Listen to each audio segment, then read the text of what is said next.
class, everyone. Today we are going to be continuing on with videos on roster building, and today we're going to look really deep into high relics, and more specifically Relic 7 and which characters you should be giving Relic 7 to. It's still a pretty huge gear crunch to be able to get there. You can see here that most of my Relic 7s or higher are actually Galactic Legend requirements, and I think that's where a lot of them should go. You can take Executor Profundity in that as well, but there are some other characters that give you a lot of bang for your buck, that if you're wanting to be efficient in your roster building, you're wanting to get the best out of your teams, these are 10 characters that I think will get you pretty far. This is probably not a inclusive list, but it does show you some really good ones. So first up is actually going to be a duo. We're going to be talking about Gas and Fives. I think both of them are really great Relic 7s. Gas is also required to be Relicate for Lord Vader, but I think even if you're not doing that, even if you're not going after Lord Vader, Gas is really one that you want to have at R7 no matter what. He gets a ton of bonuses from getting higher up in the relics. One specifically I think that it needs to be mentioned is how much, and this I believe this, I don't think this is even mastery, but as a general stat, his armor goes up a ton as well as his resistance, which is really your defensive stats. So not only as an attacker he's going to be hitting a lot harder, but if you look into his abilities, I believe it's his lead, where for every other 501st character that's active at the beginning of the battle, he gets some pretty nasty defensive stats. Yeah, here it is. We finally found it. So he gains 25% defense, 15% max protection, and as well as tenacity for every 501st ally. So not only you're, like I said, you're getting the amount of damage to be able to increase his output, but he's also going to tank a lot more stuff because the relic levels are being added into that percentage. So very good character.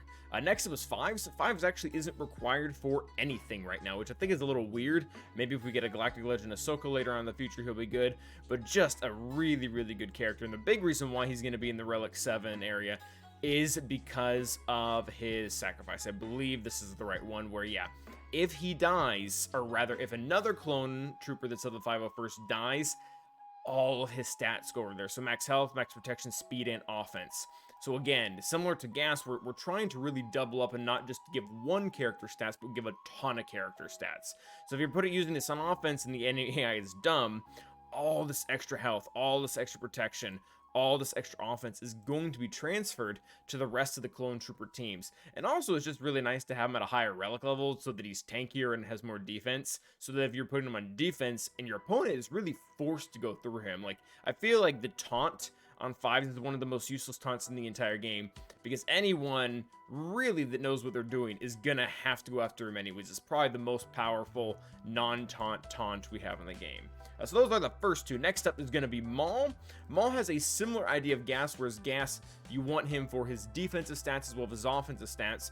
Maul is actually going to double up on offensive stats. If you look at how his Anguish is used to be transferred into offense, he's actually taking a percent of his health and turning it into offense. So what you're doing when you're building up his relic level and you're getting more damage out of him, he's a really good damage dealer, is you're building up his defense or his damage, but at the same time you're also building up his max health. And the more both of those go up, the more powerful he becomes. We talked about some jail counters in another video recently, and he's one of the ones that's a part of that. So it's not offense that's really being wasted, but it's going to be able to let him hit harder and harder, and not just in one way, but in a multitude of ways. Next up is Womp, and there's actually a few characters that are going to kind of fit into Wampa's area, or actually Wampa does have a lot of stats that we're looking at that are going to get multiplied, but beyond that, for a younger account, someone who's maybe in like one of the really low calibers, like 5 or 4 or Rhodium or something like that, Wampa is really just an entire team, even in 5v5, and that's the most efficient way you can use your resources. If one R7 lets you beat 5 R7s, that is amazing value, and that is Wampa. And I mean this in general. So if you have him with his Omicron, which you should, he gets 75% defense, max health, max protection, offense, and those are doubled if he's only against one. So again, same thing as before. You look in here, he's got offense, he's got health, he gets all these stats that get increased, and then he's going to be able to get 75% more of all of them. So if the higher his relic level is, the more you really get to double dip with Wampa. Just a really good investment for Relic 7. Next one up is going to be Fennec. Fennec does have some caveats you really don't need, and this is kind of a large statement, so correct me in the comments if you want. but you really don't need Fennec unless you want to kill Lord Vader. I've used bounty hunters for a long time. They do kill a multitude of things without Fennec, but she is the one that makes Lord Vader happen. But if you really want to challenge Lord Vader, you just need as much physical offense as possible, especially with most people having their Lord Vaders at R8 or even some at R9. You can't just kind of sit there with an R3 Fennec or R5 Fennec and consistently take them down, especially with the amount he's able to heal, whether it be through his health steal or through his first special where he gets health back. So Fennec is another one. Again, really big caveat. If you never see Lord Vader, that's just not something that's on the docket, or if your bounty hunters are tied to another counter, probably not the right choice. I don't think she's quite as universal as a lot of these other characters we mentioned. Next up is going to actually be Bam. Bam is one that I really like. Number one, for his ship. It lets him go really, really strong there, especially with the triple attacker lineup. And the real reason that he's just this high is because Bam is kind of really bad at low relic levels. If he doesn't have enough offense for his birds to be able to consistently kill one or more characters, he's not doing much. I mean, I guess you can still use him for his damage immunity, like what's up with Fennec versus Lord Vader. That's still very good.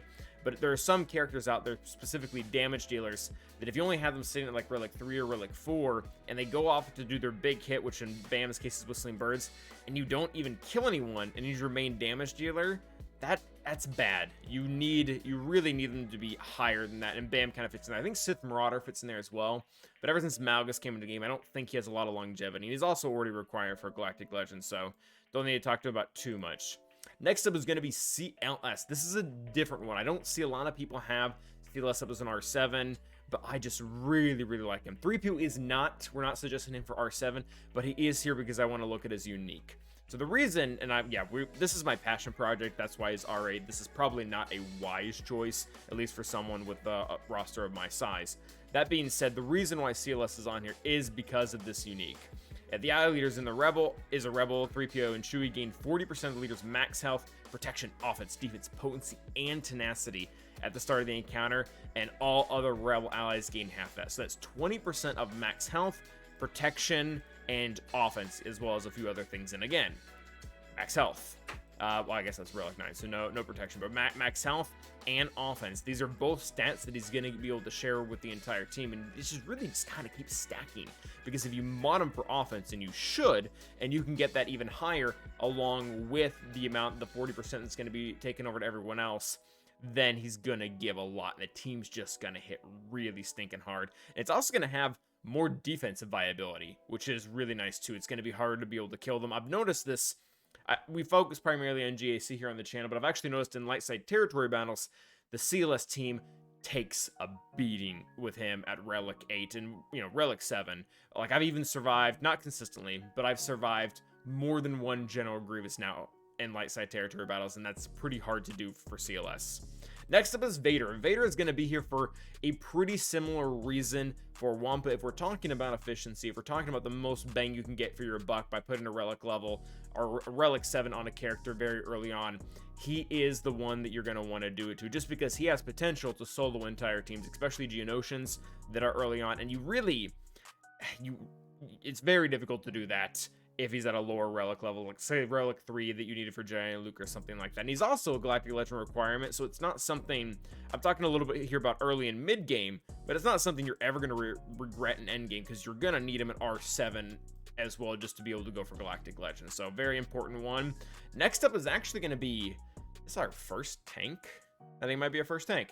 No, we did 5. So Crew is also Galactic Legend requirement, so you're going to want him there for that. But this is a character that if you can get early on, or I mean even in the later game, the dude just doesn't die. He can become so tanky. I've seen so many people time out with CLS versus Crew, and not beginning game, mid game, but I'm talking end game, where they don't have a ton of offense on their characters, and with 3PO there, and then constantly applying exposes with how his leadership works, and actually is unique at the same time, he just keeps gaining both health and protection, and if they don't have a source of healing immunity, he just doesn't die. Really, really fantastic tank to have at R7, and one that can honestly really surprise people. A lot of people, some people will just set the trap team of like a Relic 7 Crew, and then just garbage on the rest of the team, and then just watch people time out against it.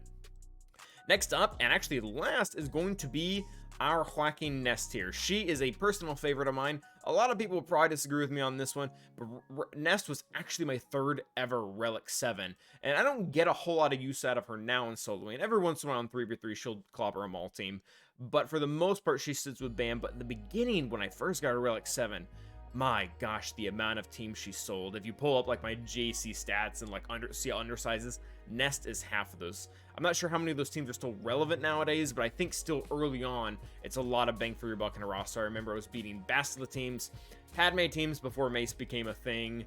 She also beats certain Mon Mothma teams early on. There's probably some other stuff that I also don't know. Maybe at R7 she beat some really weak Idens. I know I was able to do that, but they were like Gear 12 non-Omicron Idens, so probably not super impressive, but I think that she's a fun one to have there and something that I can use probably to differentiate myself. So those are the 10 Relic 7s that I would recommend if you're trying to build an efficient roster, mid-game or end-game. And obviously, you know, probably should have mentioned in the beginning, but we're not talking about Galactic Legends or even the pseudo-Galactic Legends, just because those are kind of no-brainers as far as relics go. So these are characters outside of that can be very, very helpful to your roster. So hope you guys enjoyed the video. Remember to like and subscribe, and as always, stay awesome.